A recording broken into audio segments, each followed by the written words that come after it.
नमस्कार दोस्तों, मैं सतीश राय आज आपके सामने नए पार्ट के साथ। जैसा कि मैं आपको हर बार बोलता हूं कि life is a learning process. Life क्या है? एक लर्निंग प्रोसेस है। Every day we learn new things. तो आज का न्यू थिंग्स क्या है देखते हैं। जैसा कि मैंने आपको बताया था कि मैं आपको बेसिक और एडवांस साथ साथ लेके चलूंगा। अभी तक हमारा एडवांस चल रहा था, अब फिर से बेसिक की बारी आई। अब बेसिक में बहुत सारी चीज अभी ऐसी हैं जो बहुत आवश्यक है कि वो एडवांस में आपके कहीं ना कहीं पे काम आएंगी। तो उसमें से एक है आपका कीप। वैसे कीप का मतलब रखना होता है, लेकिन किस तरीके से वो यूज होता है पहले मैं आपको बताता हूँ। उसके बाद में फिर आपको कुछ बहुत एग्जाम्पल देके बताऊंगा कि कीप का किस प्रकार से यूज हो सकता है। जैसे कि मैंने आपको बताया कीप, तो उसमें सबसे पहली चीज आती है कि उसको किस तरीके से बताया जाता है। अब आप देखिए, जैसे कि मैंने आपको पहले एक स्टोरी सुनाई थी देयर की, जिसमें राजा की दो पुत्रियां भी थी, इज और आर। कौन सी थी? इज और आर। तो इसमें जो कीप है वो तो आर की फैमिली का था, और जो कीप्स है वो इसकी फैमिली का है। आपको अब समझ में आ गया होगा कि इसकी फैमिली कौन सी फैमिली कहलाएगी। इसकी फैमिली वो कहलाएगी जहां पे सिंगुलर सेंस आएगा, और आर की फैमिली वो कहलाएगी कीप की फैमिली।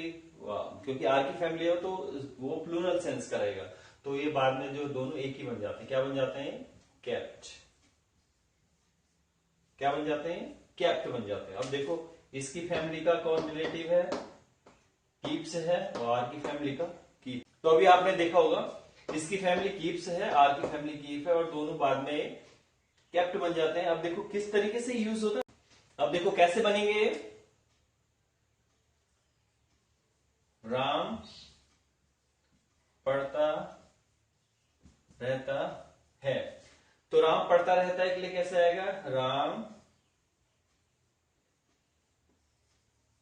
Keeps studying. यहां पे क्या आएगा? Ram keeps studying. ठीक है, तो राम क्या है? Keeps studying. अब यहां पे क्या आएगा? वे खेलते रहते हैं। वे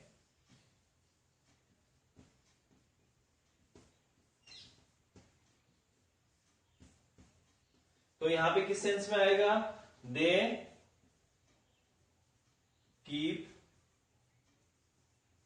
प्लेइंग। अब यहां पे क्यों है? क्योंकि राम क्या है?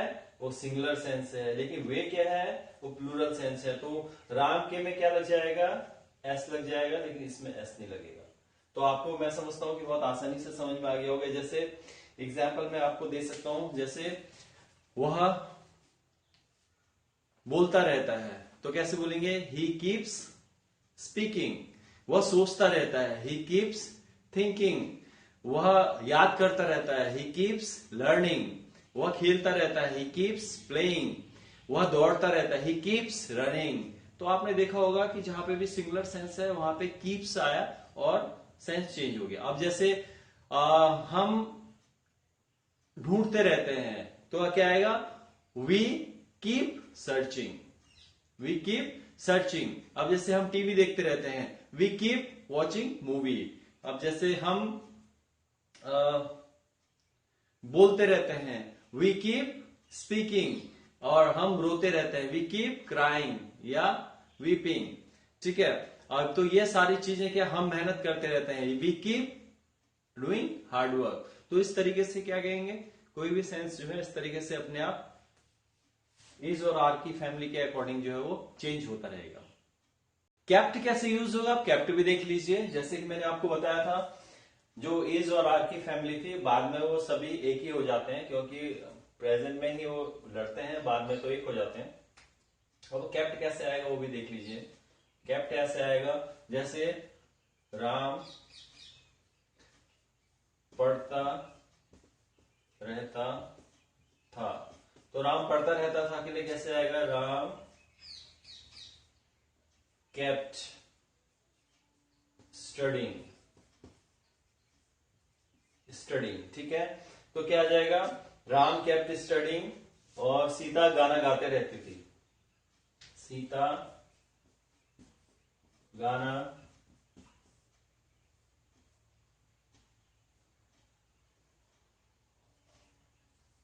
सीता गाना गाते रहती थी। तो कैसे आएगा? Sita kept singing song. क्या आएगा? Sita kept singing song. तो इसका मतलब ये है कि जहां पे भी पास्ट सेंस रहेगा वहां पे केप्ट आएगा और चीजें वही रहेंगी, आईएनजी फॉर्म लग जाएगा, कीप, कीप्स और केप्ट के साथ। तो इसी प्रकार से आपने देखा होगा कि जब ये अभी आगे कहानियां बढ़ती, मैंने आपको बोला था कि हम धीरे धीरे आगे बढ़ेंगे और चीजें जो है एड ऑन होते रहेंगे। क्यों? क्योंकि अगर आपको एक साथ चीजें बताई जाएंगी तो हो सकता है कि आपके माइंड से वो स्किप हो जाए और आपको सोचना पड़े कि इसमें क्या लगेगा। लेकिन अगर जो एक्सरसाइज है वो धीरे धीरे होंगी तो आपको बहुत आसानी से जो है प्रैक्टिस भी हो जाएगी और वो लॉन्ग लास्टिंग आपके माइंड में भी रहेगा। तो इस तरीके से हम लोग किसी भी सेंस को बना सकते हैं, सेंटेंस को बना सकते हैं। अब आपने देखा होगा केप्ट का कितने अच्छे से यूज हुआ। राम पढ़ता रहता था, राम केप्ट स्टडिंग।